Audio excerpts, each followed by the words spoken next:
Hey, welcome to an episode of Chad's Beer Reviews. Getting so close to 4,000, 3,000, and 1,000 on the socials. Thanks to all the new subscribers who have come in lately. You guys are awesome. All right, so this is another beer that I got on 𝗕𝗓𝗏. And it's funny, it's like a follow-up to almost the same or very similar beer I did just about a year ago. From Evil Twin Brewing out of New York City. Greenhouse German Pils, conditioned on American oak foudre. German style Pilsner, 5% ABV. That's pretty much all it says on the can. It was canned on November 22nd last year. So what, a little over 2 months old. So I am pouring it into the hourglass shaped glass. And it is kind of like a apple juice kind of complexion. I'd call it like a dark gold. I don't know if I'd say amber, but yeah, pretty dark gold. It's got a tiny bit of haze to it. Otherwise, it's pretty clear. That head does fizzle away pretty quickly. I'm a little disappointed about that. It could be just a dirty glass, though. I wanted to use the same glass that they used in the 𝗕𝗓𝗏 picture. By the way, link in the description below. Use my code to get $10 off your first purchase. Listen to the I sent you. Usually I save it for the end, but might as well put it right now. Anyway, I wanted to show the brewery's website. It just says brewed with Calista hops.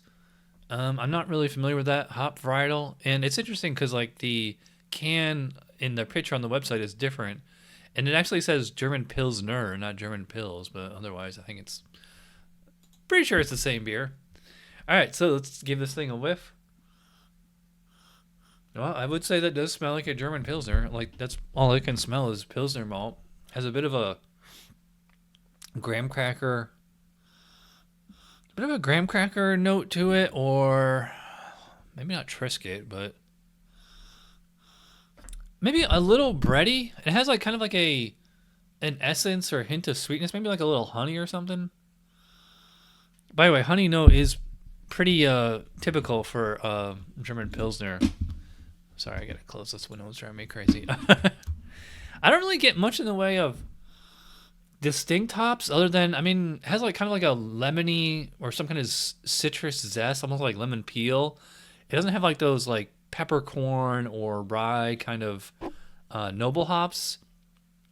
Then again, it did say Calista hops, not Hallertau or something like that. So we might have to consider this American craft lager. By the way, and this is aged on oak foudres, which is just a big, huge wooden vat. And you would think you would get some kind of wood character. I think maybe you get like a tiny little bit of like vanilla or something, but otherwise, all right, let's see what we're in for here. Cheers.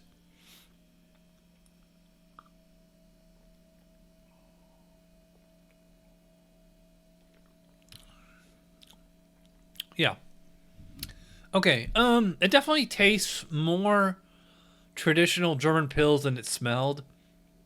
I will say, like, it actually has like maybe even like a tiny little bit of like a toasty character to it. Kind of reminds me almost like a fest beer, but it's lacking the hop flavor and bitterness of a good German Pils, which is one of my favorite styles. Yeah, so it has like almost like more of like a, I probably call it like a biscuity malt, maybe like a slightly, I said on the nose, like slight honey, almost like a slight honey on the flavor there as well. Maybe just like a tiny essence of like lemon peel. Yeah, I will say it does drink like a lager. I will say it does taste like an actual Pilsner or some kind of like premium international lager, which is I guess what we could probably consider it. I'm not really getting, and I didn't get this on the other beer either from last year. It's aged on oak foudres, so you would think you get some kind of wood quality, and there's certainly no Brett in here, and I'm not getting wood on this one. And for a German Pilsner, it has like a surprisingly kind of tepid body. Usually German Pilsners are mild. Usually I think they're like medium light to medium, but they're pretty highly carbonated, and this is, I'd probably put about like medium body, but almost low carbonation. Well, you can see the bubbles in there, but it's just not, like the head fizzles away really quick. Just, it doesn't feel like, energetic, effervescent in the mouth, and it should. I will say the more that I drink it, the more I can kind of pick up on the hop flavor and hop bitterness. I'm not sure the IBUs on this. It seems pretty low to me. Probably about 40 or so, I am getting like a little bit of like the traditional, noble hop flavor, but it's just not the same because I have a feeling there's some kind of American hop substitute. And like I said on the nose, like I kind of got like, I noticed a lot of other reviewers mention this as well. Like they mentioned like a lemon zest or like a grassy note, and that's not something that you would normally get in a German Pils. I don't think I would consider this beer refreshing, but I think it is strong enough that this would stand up to a meal. I would just like to see like more carbonation, like more foam. Usually when a beer has like absolutely no foam like that, it's like 15% or something, or it's like sour or wild. But this is none of those things. So really odd that it didn't hold the head. That really is disappointing.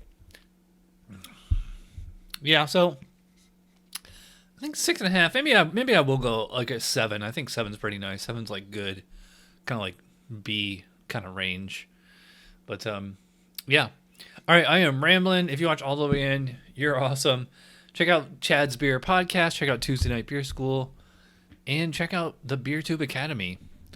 All right, if you watch all the way in, again, you're awesome. I will see you guys next time. Cheers.